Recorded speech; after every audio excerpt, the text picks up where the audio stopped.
So let's first define what an objection is. What do you guys think an objection is? It is the client's concerned. It's not necessarily a no.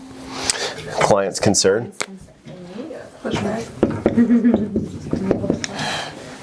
What else is an objection? We have client's concern. Just like, I'm just looking. So they are complaints until validated. Well, you just gave an example of an objection. That's all I can think of. That's all my brain can do right now. Right? So if someone is truly just looking and we validate that objection, then they're not a buyer. Or if they're like, I don't have any money, and then we validate it and they actually don't have any money, then the objection becomes real, and that's basically like a stopping point in the transaction. But a lot of times it's just a complaint or something to like give themselves some space. And so how we go about doing that is you ask more questions. So Dana said she's just looking. Fantastic, Dana. Everyone that comes to my shoe store is just looking at shoes. If I could get you one pair of shoes for you to try on, which one would it be? Nikes. Nikes. Okay, we've got the high tops, the low tops, and the ones with the white laces and the ones with the red. I like high tops and red laces. So you know she's not just looking. Like you walk into an open house, you call a real estate agent, you register name, phone number, email on a real estate website, not just because you're just looking, right? But they may say that because that's what we always say. Like whenever I go to, like every once in a while, I'm at Fred Meyer or something, and one of the associates like, oh, can I help you find something? And even if I'm like dying to find the, whatever it is, the butt paste for my kid, I'm like, no, I'm good. No, I'm just looking around. And then 2 seconds later, I'm like, shoot, dude, can you help me? So like that's like well, it's called a reactionary defense response. That's your first objection. Is just like salespeople try to rip me off, protect, leave me alone. I'll figure it out until you actually need the help, and then they're gone. So any good salesperson is going to push through that first objection to validate it, right? Someone else give me an objection. Welcome to my open house. Hi. Hi. Are you looking to buy or sell a home today? I'm just in the neighborhood. Thought I'd check it out. Fantastic. What are you checking out? I'm just super nosy. Wanted to see what they had on the inside. What do you think of the house? It's beautiful. It's beautiful. Do you live in the area? Yeah, I do. Thinking about selling? I might need a downsize. Okay. So how does your house compare to this one? This one's actually bigger, so that wouldn't work. Wouldn't work, but maybe would be a good comparable for your home to sell? Possibly. Okay. I'm an expert in this particular area. I actually live right down the road. If you wouldn't mind giving me your address, I could give you like a quick drive-by valuation, give you kind of a starting point of what we think it'd sell for. That'd be great. Cool. She's too easy. Yeah, like most people, right? They're going to give you a harder time. Like, no, I'm not giving you my address. Like, okay, well, could you quickly describe your home for me? Like, we could start comparing. Because I know if Jenna walked in the open house, maybe she is a nosy neighbor, but at least we're making conversation so she's comfortable with me as a person, right? Because whenever, right, we always got taught like stranger danger, like, but the reality is the strangers have everything that you want, right? And the only reason you don't have what you need is because you don't know enough people. So it's okay to like take the objection, but they need to be validated. Okay, so let's scroll down. Let's see what the scripts have to say here. Okay, here you go. Just looking. Price is too high. I'm not buying. We're just shopping. I'm not the decision maker. We don't do anything until we have a better price from. I just don't have time. Send me a proposal. Your terms are not good. I have bad credit. So these are objections. You're getting killed by objections. Steps. So commit to being a master at this, right? So you have to practice it. Like we'll practice it here, but then you have to take it to the next level and practice it on your own as well. Practice with each other. Take responsibility for every objection. One thing you will find, which is really bizarre, especially in the sales world, is the objections you receive are the objections that you give. So think about where you are in what you do with salespeople. Sometimes I like to answer the cold calls from whoever just to listen to them, see if they're any good. And there's some really good telemarketers, right? People hop on the phone. Hey man, I'm not interested. Okay, that's a level of interest. You haven't even heard my pitch. You got do you have a minute right now? I'm like, no. You got 30 seconds? No. You got 10 seconds? Okay, what? Right? So like listen to them, and then also understand, listen to yourself. What are your objections? What are you using to push people away? Because what you use to push people away is what you're going to believe is true. So if you're a cheap and someone says you're too expensive, well, yeah, I guess I am, because I wouldn't pay for my services at this level because you're a cheap. So one of the things I had to do was be okay with spending money, sometimes spending more money than I thought, to get myself over that. And I rarely hear that as an objection anymore, but I used to a lot, right? Penny pincher. And then someone else is like, yo, I'm cheap, bro. I'm not paying you a commission. You're like, yeah, well, I probably wouldn't either. Like, you can't push through that. But then if you believe that you do have the value, then it's something you can work through. Make sense? So whatever objections you're giving, does anyone have an example? Like, what was the last time maybe we bought a car, bought a home, bought a cell phone, shoes? Is the first thing you do when you look at clothes, flip over and look at the price tag? Yeah. How about when you go to the restaurant? Do you look at the prices before you choose the food? Don't do that. Choose what you want. Because if you continue that, like you continue to perpetuate like a cheapness money forward mentality, and that will get you killed in negotiations. Sometimes I order 2 entrees just to make my wife mad. She's like, you're ridiculous. I'm like, dude, honestly, I wanted the mac and cheese and I wanted the biscuits and gravy, and I felt like a steak. Right? Because I'm teaching myself, don't be cheap. Okay, so we know what objections are. Let's see if there are any in this. Perfect. Types of objections. Internal, you say these to yourself. External, the customer says these to you. Valid, this is the objection, right? I can't get a loan. Okay, have you tried? You work through, it's like, oh, okay, they can't get a loan. Like, I can't help you. You know, maybe we could do some owner financing, but if you can't get a mortgage, typically an owner's not going to want to give you a mortgage either. Valid, but this is an objection, but won't keep the buyer from closing. You're too expensive. Okay, outside of the money, is there anything else that would prevent you from signing docs with me today? No. Okay, perfect. Let's hone in on that. You know, what's the issue there? A lot of times it's the percentage, right? We tend to charge 6%. So, so-and-so charges 5%. Like, okay, is there anything else that would prevent you from signing today outside of us agreeing on a commission? No. All right. Well, you said so-and-so charges 5%. That's fantastic, but why did you call me? Because now I know I have a 1% gap to bridge. It's not a 6% gap, it's a 1% gap. And then the question, it's a valid question, right? Okay, I hear you. Let's validate this objection. Why am I sitting at your table, and why did you not sign with them already? Maybe it's because they saw us on social media. Or, you know, you have a big building and your marketing's amazing. Okay, well, that marketing costs money. Whatever they're going to say, we can work through a commission objection just by simply asking questions. Why am I sitting here today instead of you signing with that other person? Right? Because there's a reason for that. Probably because they saw that person was a little bit cheaper, but were curious what we had to offer, and if there was actually like a difference or some value that we brought to the table that was worth the difference in commission.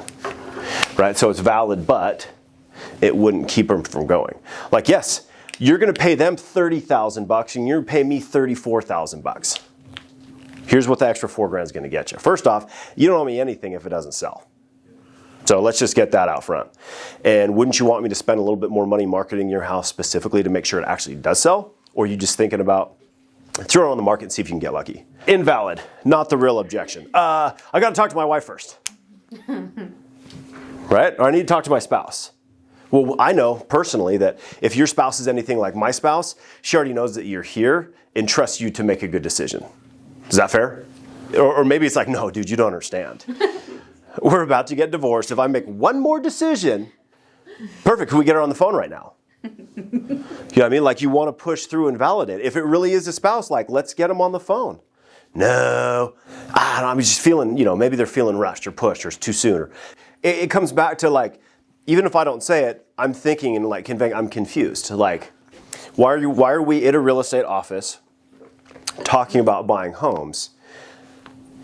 Because typically when people meet us, they're 77% on the way to buying or selling a home already, right? They've they've thought about it, they've seen the market, they're pulling up this crap, realizing that things are going down and you better sell now than later. They've got questions, they got concerns. So yeah, maybe some people are milking you for info, but most people, right, everyone's busy, right? Are you busy? Are you busy? Are you busy? But if they're coming to an appointment, they're serious. And that's why we always want people to come to an appointment first to make sure that they're serious. And if they're sitting down and start throwing objections, then I'm honestly confused. Why would you be wasting your time hanging out with me when you could be hanging out with your family or, playing basketball or working out or running or whatever you do for fun? Why are we here if you don't want to do a transaction? Are you, doing research and development on for competition? Like, I don't understand. So that's how this goes, right? Like, hey, we do the presentation. Let's say it's a buyer. Now I just need this paper handshake, push it across the table. This is you hiring me, right? Where I agree to do everything I can to help you find the right home, and all I ask in return is your loyalty. That if we do find a great home, that you buy with me because I don't get paid unless a deal closes. Is that fair? Well, I don't know. Okay, fantastic. Is there another agent you've been working with? The wife, okay, if she's anything like my spouse, which is true, she probably knows you're here, yeah? And she knows you're talking to a real estate agent, I'd assume. So let's sign it, and then if the wife doesn't like it, I'll rip it up. If that's really the objection, right? But then you can dig into it more. Make sense? So that would be like valid but. Invalid, not the real objection. Spoken, you've heard the objection. Could be valid or invalid. Unspoken, you have not heard it. I think the unspoken is probably the most dangerous one. Caitlin and I talked yesterday about getting questions answered. I need, if we're going to communicate and I'm going to be effective at my job, if I ask a question, I need the answer. I didn't ask it flippantly, right? There's probably a reason I asked that question. And when you don't get them, it's the unspoken objection and you don't know what's going on. It takes some digging. Sometimes you're not going to figure it out, right? Some will, some won't. So what? Move on. But you've got to at least give it a shot. And this takes a lot of practice. Like, we'll need to do this a lot for you guys to get comfortable to actually do it with clients. So and a great way to start is to practice with your kids, with your spouse, family, each other, to get through this. But you've got to be real. You kind of have to be a little bit of an a-hole, right? Because we deal with some people that are a little bit crazy. Or they're very protected. Maybe they had a bad experience with an agent in the past, or some people think real estate agents are worthless. And I just tell them, hey, not all real estate agents are created equal. Some are better than others. So you may have had a bad experience with someone that wasn't, of the same caliber or skill level of what we provide here at the Rutledge Group. Any thoughts on this so far? Talking about objections, Yeah. or talking about commission is interesting because a lot of it is internal. I feel like I haven't gotten that one that often. But Yeah. Brandon Moran, guy we've been watching, says ultimately it's all about what they're netting anyways. So if you can isolate that and be like, what I'm hearing you say is it's important for you to net the most amount of money possible, and let me show you how we can do that, then that commission wouldn't even matter. All they care about is... That's true. There are some people that just cannot stand the fact that you're making money. Yeah. I've had some. There's like, ain't no effing way I'm paying you a percentage. And then we have a decision to make. Well, ain't no effing way I'm helping you. Because most of the people that are really that stuck on it are not going to close. They're going to create other issues throughout the transaction. So that is a good indicator that we may not be a good fit. Like, hey, there's I think for salebyowner.com may be a good option for you. You only got to pay them $300. Good luck with the negotiations in this market. So that really is a thing too. Like, people that won't pay what we're asking, I tend to not work with. Not because it's a money thing, but because of all the things behind that statement or that stance that goes against how we do business, right? We're generous. We're really good at negotiating. We're fantastic at our jobs, and we're worth every penny. And more often than not, my biggest deals where I did take commission cuts never closed. The most work I ever did for absolutely $0. Worst to deal with. Yes, because they're combative, and you're just not on the same wavelength, right? So communication's tough. Oh, I got one more. During your presentation, I was with you on Fallen Oak. The guy wasn't ready to sign paperwork yet, and he needed think it over a little bit more. Yep, need to think about it. I want to think it over, and then the way that you moved through it was like masterful. The way you just started explaining the paperwork anyways, just like kind of what was in there. Where most people, myself included, would probably just be like, okay, I get it, yeah, here, I'll leave it here. Blah, Well, blah. see you later. Yeah, you were like, you just went over it anyways, and then he's like, oh, I've thought about it, and he just signed. So it was like crazy to watch. I'm like, oh, okay, noted.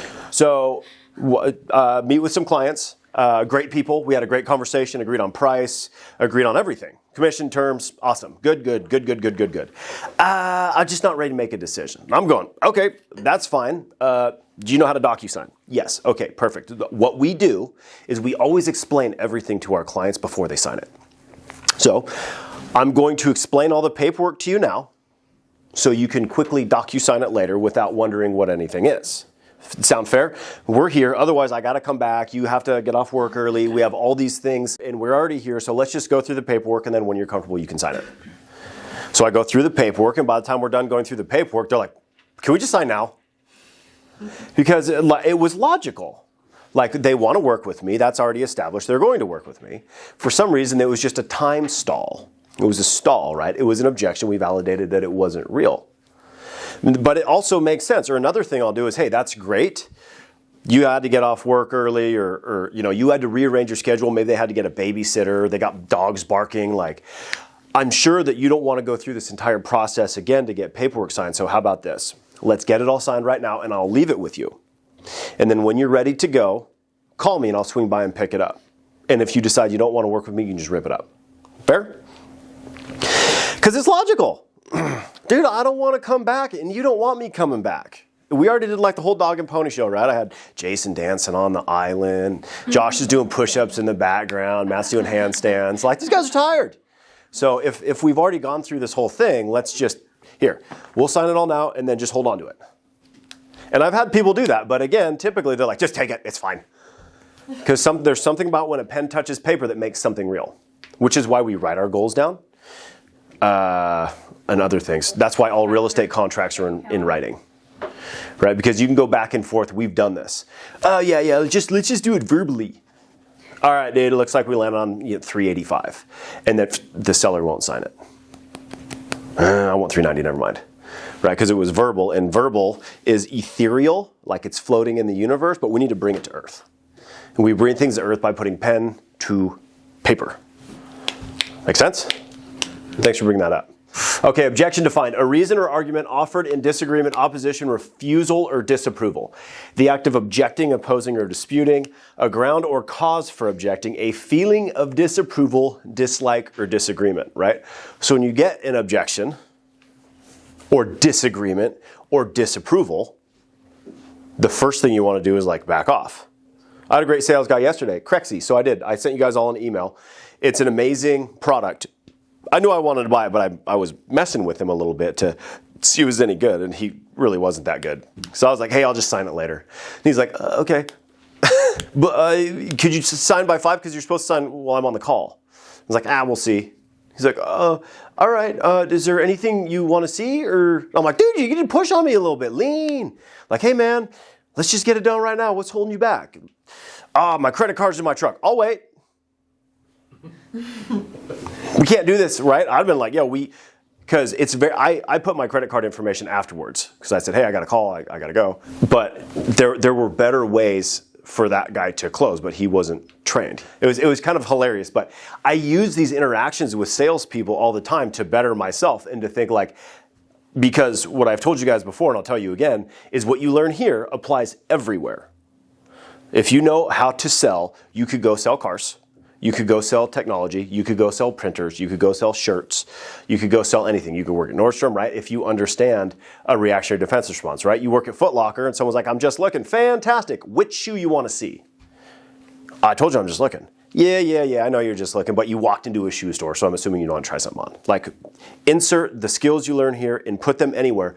As a building contractor, like, to present your bid is so important. So many contractors, how many have asked for a bid and they just email it to you with no context? Here it is. I would be like, yo, I just sent you the bid. Do you have 2 seconds to chat? Let me know when you have it pulled up. Perfect. Okay. You'll see that the price is this. This is what it includes. This is how much time we're spending here. These are allowances. Do you understand what an allowance is? No, an allowance is where if we spend more on the lights, you pay more. And if we spend less on the lights, you pay less. Like fixtures typically are that way, like appliances, right? And then, the projected completion date is this. I need this much to start, right? You're building value in your product instead of what most contractors do is they just slip the bid under the door and run because they're terrified of anyone asking a question or questioning how much they're charging.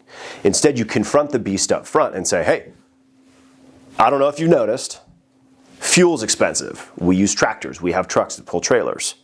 Tires are more expensive. Go to the lumber store. A 2x4 used to be $1. Now it's $7. So although this may seem expensive, it is quite reasonable, and I hope to eke out a 10% profit. Oh, right? And then all of a sudden you get more jobs and you start to build a business because you understand the concept of selling. And selling really is just conveying information. Like a good salesperson doesn't seem like they're selling. They're just like being logical. Like if I was getting a bid, I'd want to know what was included, when you're going to start, and the quality of materials you're going to use, et cetera, et cetera, et cetera, and understand, right? Help me understand why it costs what it costs. So we have to help our clients understand what a real estate commission is and why we cost what we cost and what we bring to the table. Just on that, so Logan's selling my parents' house and my mom just going on and on and on about how much she loves Logan and how great he is at his job. And I'm like, yes, of course he's great at his job. But also like there's just there are universal principles like you were talking about. Like, if you price it right, it'll sell.